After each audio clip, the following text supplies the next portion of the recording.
Building a better way. It's not just about energy efficiency. It's about life and safety.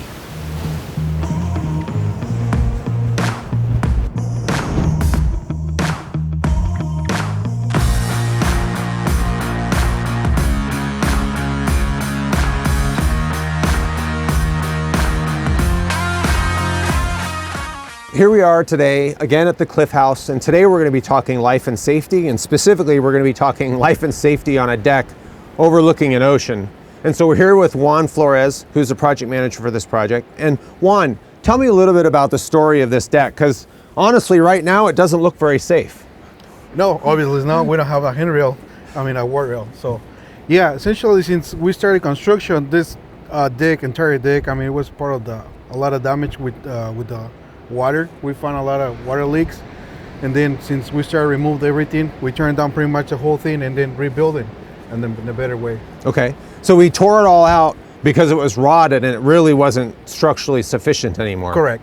Okay, so why is the railing, or why is the structure of the deck so important? I think part of it is obviously life and safety, but this deck is actually over living space as well, right? Correct. Yes, underneath of the portion of the deck, we got the dining room and part of the kitchen. Okay, so obviously making sure that the deck doesn't leak and also is structurally intact is pretty important to the people having dinner below. Actually, you're right. Okay, so one of the things that we really need to focus on with decks is the structural integrity of the deck itself. Obviously, what we talked about earlier with waterproofing is important, but it's the structure of a deck, especially a deck that's 15 feet off the ground and one that overlooks the ocean, is incredibly important. And what code requires is that we be able to apply a 200-pound force at the top railing of this deck. A 200-pound is basically me standing on top of this deck, pushing that way as hard as I can. So if we go and we actually put the railing where the railing is going to sit, which is here on the edge of the deck, and we actually look down here, we have some screws in here, and these screws attached to the underlying structure of the deck. Now that force of 200 pounds here puts about 1,200 pounds of force on the bottom of this railing. So the underlying structure of this deck has to withstand that 1,200 pounds of rotational force. As this deck railing gets pushed out, this all has to resist that structure. So really what we're gonna do is gonna go underneath this deck and look at where the magic happens. So let's go down there and check it out.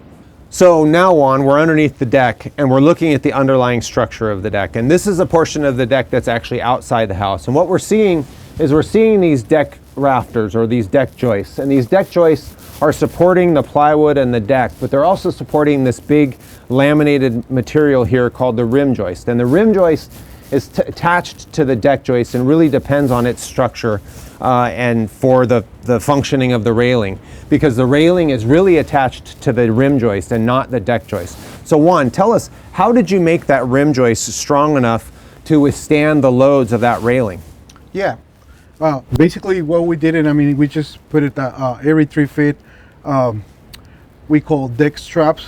So that's this right here? Correct. Okay. Yes. So we put it, attach it, with the washer and the dead bolts. Okay, so that's the washer outside right here, and then that bolt connects here through the rim joist, and then it connects to the strap. Correct. Okay. This is to make more structural part. Okay.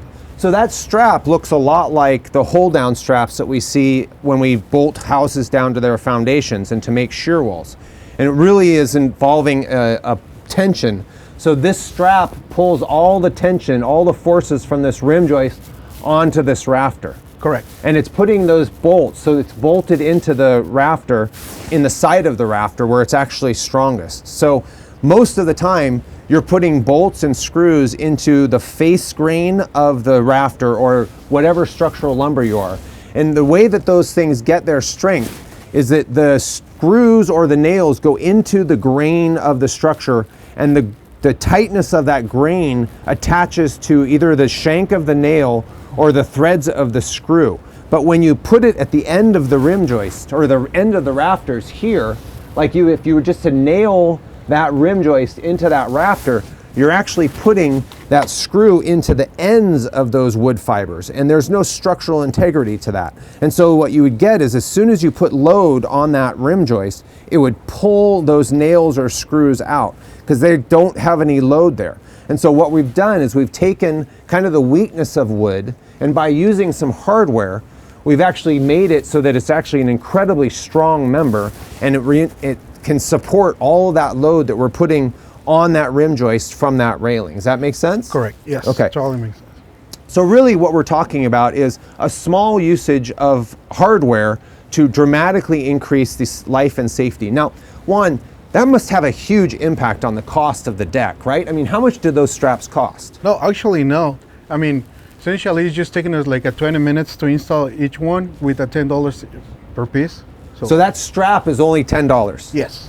So for $10, we can dramatically change the structural integrity of these decks and make it so that really you could put a Mack truck against that railing and it's not going to fail. And so this deck now changes from one that was really pretty precarious when we originally got here to one that's really, really strong, and you can feel safe and confident without having to worry about people on the deck. And really what we want to do is take advantage of this incredible view.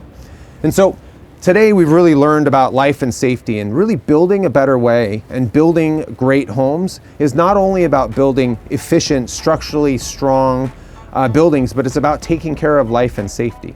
If you want to know more about this house or more about building science, please hit subscribe as we show you how to build a better way.